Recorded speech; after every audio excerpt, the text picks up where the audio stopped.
Hello! So today is a good day because Blox just updated, but they didn't just update. They also gave us an event, but not even just an event. They also gave us a bunch of balance changes, and in my opinion, these balance changes are one of the best we have seen in a while because they finally nerfed and buffed a couple of things that in my opinion definitely needed a buff and a nerf. So let's go check out the things that got changed in today's video. So basically everything that I'm gonna be showing you guys here is gonna be from Rip Ninja himself or from Rip Crazy in the Blox Discord. So they added new flute Ghost, which is the revive rework, and I actually have this right now on my on me because I bought it for perm. I'm just gonna show you guys a quick sneak peek of the Ghost Fruit because I'm gonna make a showcase for it as well. Bam, which is pretty good, and yeah, pretty awesome. And they also added cursed chests, and bones are enabled for the Dead King NPC. And they also added a new sea event, which is the Haunted Shipwreck. And then after that, they fixed a couple of stuff such as the Leviathan and also some scroll modifiers bugging. And Ghoul V4 is now going to disable health regen. This is going to be very OP. And then Player Hunter not displaying locations correctly. And potential delay for bug on fruits with M1 abilities and a bunch of other stuff. So these aren't really that important.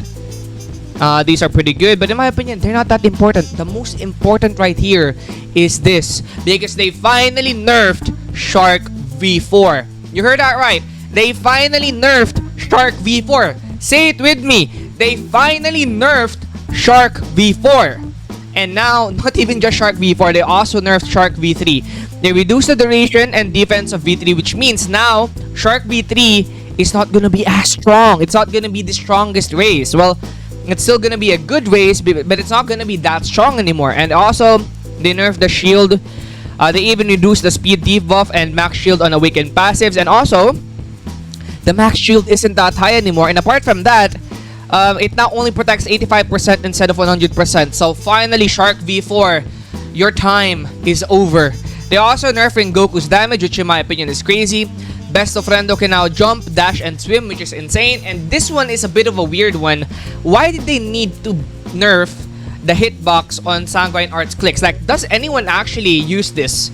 Does anyone actually use this for PvP? Does anyone actually use this for PvP? I would assume that the Buddha users are gonna spam it, but bro, like, really? Is it really that bad? Did they really need to nerf this? That's one of the things that I don't understand why they had to do. And then they also reduced the Curse of the Reaper.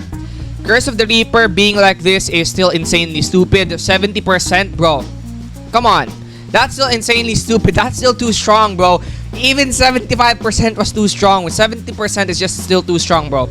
And bro, they increased the Storm Blessing range, which means Storm is gonna be a lot stronger now. And the Unbreakable. But why did they not do anything for the Sea Blessing? That's weird. The Sea Blessing was very weak and was actually kind of bad. They didn't change it. They also, the Unbreakable modifier is now trash. So I actually have the Unbreakable modifier. It's now trash, unfortunately. Now the Unbreakable modifier only works for the first 2 seconds a move is held, which in my opinion is pretty bad. Like, what's the point? Like, what is the point of this then? Why call it Unbreakable then? What's the point? And also, they rebalanced Sharpshooter and Unreal. And they also nerfed Piercing modifier by 1%. And they slightly reduced the damage of all weapons, upgraded weapons by 1 to 3%. And they buffed Hollow Sight as well. I'm not too sure how good Hollow Sight is right now. Let me see. So Hollow Sight is kind of fast now, but it's still kind of bad, but still not pretty decent. And they also increased Mammoth, buff Mammoth a little bit, which is insane. Why did you need to buff Mammoth? And they also increased the cooldown on Portal's V and X moves, so now Portal isn't gonna be that strong. And they also buffed Dark Blade a little bit. They reduced the end lag for the Zay move, which is, in my opinion, very insane. They reduced the end lag for it, which means you're gonna be able to not get punished with that. And they also disabled the Soul Guitar heal and also slightly reduced how dark it becomes in the question mark zone, which in my opinion is a W change. But yeah, the biggest change here is actually going to be the Shark change. Like, finally! They finally nerfed Shark, and now all the races in my opinion are kind of balanced, which is pretty cool. And I'm very hyped of what they did. And I feel like that's a very good change that they did. So W Blox suits, and I'm gonna go live again later, talk about a couple of stuff, and also do the Haunted Shipwreck event. And we'll see you guys in the video. Thank you guys for watching and peace out everybody.